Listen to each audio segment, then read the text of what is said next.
మంచి ఒక క్వశ్చన్ అడిగారు. అందరం ఆలోచించాల్సిన విషయం ఇది. ఇప్పుడు అక్కడ బౌన్సర్స్ ఉన్నారు అని అంటున్నాము. కాకపోతే వాళ్ళు ఎప్పటినుంచో ఉంటున్నారు. అంటే ఒక సోషల్ స్టేటస్‌లా అయిపోతుంది. ప్రతి ఒక్కరు బౌన్సర్ పెట్టుకోవాలా, సెక్యూరిటీ థ్రెట్ ఉన్నదని ప్రైవేట్ ఒక సపోర్ట్ లైన్ పెట్టుకుంటున్నారు. యాక్చువల్లీ దాంట్లో మనము ఆలోచించాల్సిన అవసరం ఉంది. మేము డిపార్ట్మెంట్ పరంగా కూడా దాని మీద డిస్కషన్ ఉంది. సో దాంట్లో at the stage I can't say much, but ఇది ఆల్రెడీ సిస్టంలో ఉన్నాయి. అవన్నీ చాలా రోజు నుంచి ఉన్నాయి. ఈరోజు కొత్తగా ఎవరు పెట్టారంటే మనం చర్య తీసుకోవడానికి ఉంటుంది. ప్రతి వ్యక్తి కొంచెం మీనింగ్ కూడా ఉండొచ్చు దాంట్లో. పబ్లిక్లో వెళ్ళినప్పుడు కానీ ఏదన్నా ఫిల్మ్ స్టార్స్ ఎవరైనా హీరోయిన్ లాంటి వాళ్ళు కానీ ఎవరైనా హీరో ఉన్నా కానీ వాళ్ళకు ప్రజలు అలా ఉన్నటువంటి అభిమానం వల్ల పైన పడి చేయడానికి ఉండొచ్చు, అది లేదని కాదు. బట్ ఆ పద్ధతి ఎలా అనేది, ఎలా వాళ్ళు పెట్టుకోవాలి, ఏ టైంలో పెట్టుకోవాలి, ఎంతమందిని ఉంచుకోవాలనే ఒక డిస్కషన్ ఈజ్ రిక్వైర్డ్. దాని ప్రకారం ఒక థాట్ ప్రాసెస్ ఎవాల్వ్ అయింది. ఇప్పుడు తప్పకుండా ఒక ప్రాసెస్ అయిన తర్వాత ఒక స్ట్రీమ్ లైన్ ఏదో సిస్టమ్ వస్తుందని హోప్ఫుల్ ఉన్నాం. నైట్ టైమ్స్లో ఎన్ఎస్ఓ ఉంటారు, night supervising officer, senior officer ఒకరు ఉంటారు.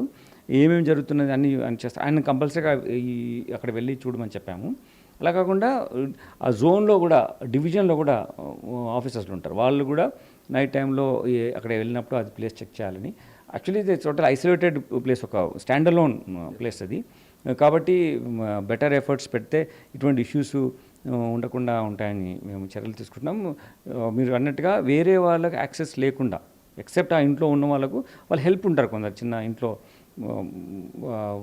చేసేవాళ్ళు, వంటలు వండేవాళ్ళు, some people will be bare minimum need ఉన్నవాళ్ళు తప్ప ఈ మజిల్ పవర్ యూజ్ చేసో లేకుంటే వేరే వాళ్ళని థ్రెటన్ చేసే విధంగా ఉన్నటువంటి వ్యక్తులను అలా ఎంటర్ కాకుండా ఉండడానికి చర్యలు తీసుకుంటాం. చట్టం అనేది అందరికీ సమానమే.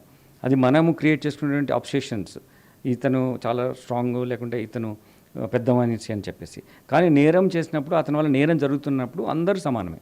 రూల్ ఆఫ్ లా అప్లికేషన్లో భాగంగా మనకు ఒక సెక్యూరిటీ ప్రొసీడింగ్స్ అని ఉంటాయి. ఇంతకుముందు సిఆర్పిస్లో, అదే బిఎన్ఎస్ఎస్లో ఉన్నాయి.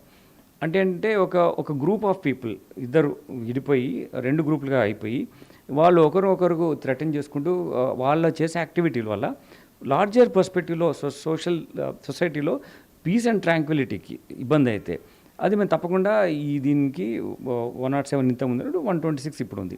అంతేకాకుండా హబిచువల్ అఫెండర్స్ కొందరు ఉంటారు. హబిచువల్ అఫెండర్స్ ఉన్నప్పుడు వాళ్ళని 110లో కూడా బాండ్ ఓవర్ చేస్తాం. మళ్ళీ రిపీటెడ్గా చేస్తుంటే అది next level of bond over ఉంటుంది.